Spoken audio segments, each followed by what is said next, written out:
Staying positive, that was the message from Michael Owen as he and club doctor Roddy MacDonald prepared to travel to America to visit knee specialist Dr Richard Steadman on Monday.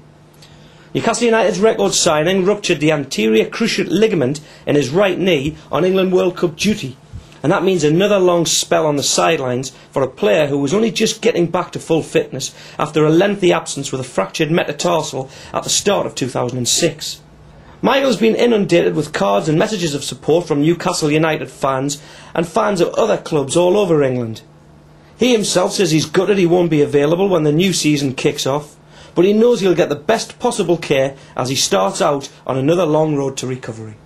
Well, Michael, it's just coming up to a fortnight since that fateful night in Germany. Just give us an update on how things have been over the last few days. Well, yeah, I mean, obviously, as you say, a couple of weeks nearly since I did it, and at the minute it's just dead time really, waiting to have the operation.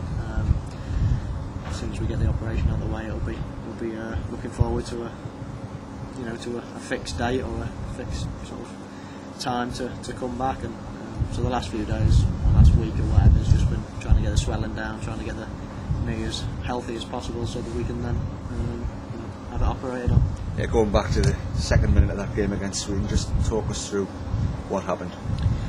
Well, I mean, I think it was my first touch. I made a run out wide and got the ball into feet. I saw Ashley Cole just making a run inside me, and I've played the ball sort of inside the defender and gone to plant my foot. I'm not sure where I was going to run, but I think it must have been back towards the central area, and just felt my knee give way. I don't know whether, what happened, whether it was a twist or I don't know what happened, but I just literally felt my knee sort of give way and knew straight away, and then obviously crawled off the pitch and into the treatment room.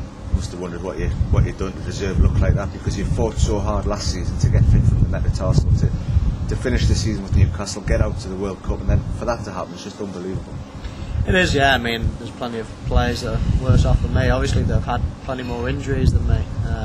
But yeah, you look at it and think, it can happen to anyone. Disappointed it happened to me in a massive game like the World Cup, and it's a hard pill to swallow. If it meant I was going to miss the World Cup and then be back for the start of the season, then it would soften the blow. But to be probably the injury that most footballers fear the worst, and to keep you out for the rest of the year really is going to be a major disappointment. There's a lot of quotes flying around from you in the aftermath of the injury, and I remember reading that your first thoughts as you lay in the dressing room on the treatment table were of guilty feelings for the people at Newcastle. I mean, that must be a big thing for you as well, because you're obviously going to be out for a while now.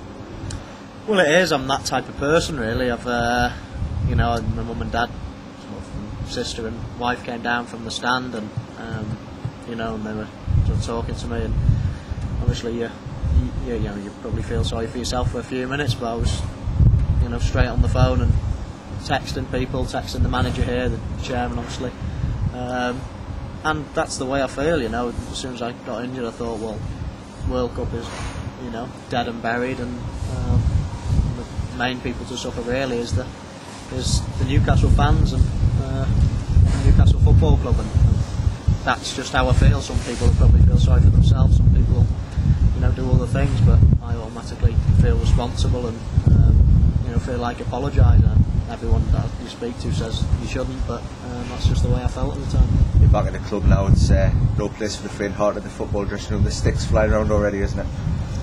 Yeah, obviously it's you walk back in and you get a taster for things, and obviously come out the England dressing room and been off for 2 weeks and straight into the Newcastle dressing room, and it's obviously there's plenty more stick flying about here, and it's nice to come in and see the lads again, and be jetting off for a couple of weeks to have an operation and to start my rehab out in America, and I look forward to getting back and being with the lads again. You got to know the physios and the medical staff probably better than you would have liked last season, Michael.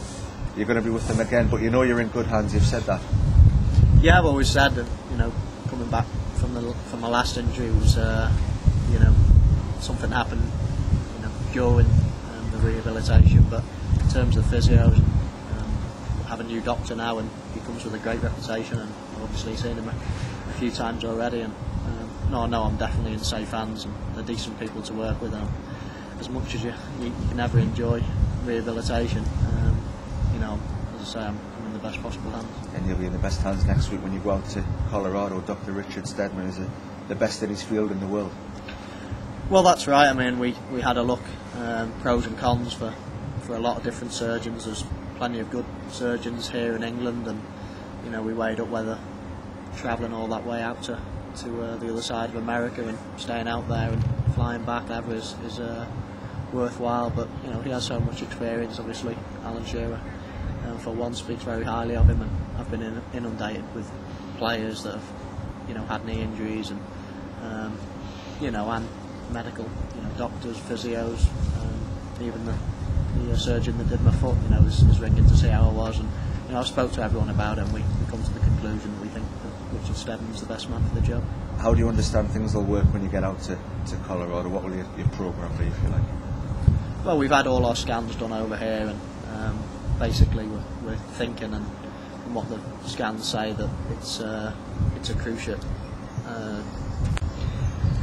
tear, not a tear, rupture. So you know, you can't see the cruciate on the scan, so it's obviously floating about somewhere in the knee. But apart from that, then there's minimal damage really. There's nothing else that needs operating on, which is a big bonus. Not so much in time limits, but just in coming back. Then you've only got one injury to worry about, and not plenty of things going on in your knee. So that's a bonus, and yeah, and I suppose I'll go out there Monday, and he'll examine me Tuesday, and then we'll do the operation as quickly as possible, and then get straight into the rehab. I was going to say, the rehab starts when you get back. It's going to be a hard slog, isn't it? It is going to be a hard slog. I mean, I have the operation, and then they like you to stay out there for sort of a week, 10 days after that to start the rehab, and they try to get the knee moving quite soon afterwards. So the rehab starts really as soon as I get put to sleep and have that operation, and then it's all systems go and try to get back for an early return. Fans are always asking about targets and deadlines and all this sort of stuff. I mean, it's probably too soon to say when you'll be back, but in a rough estimate, when would you ideally like to be back in a black and white shirt?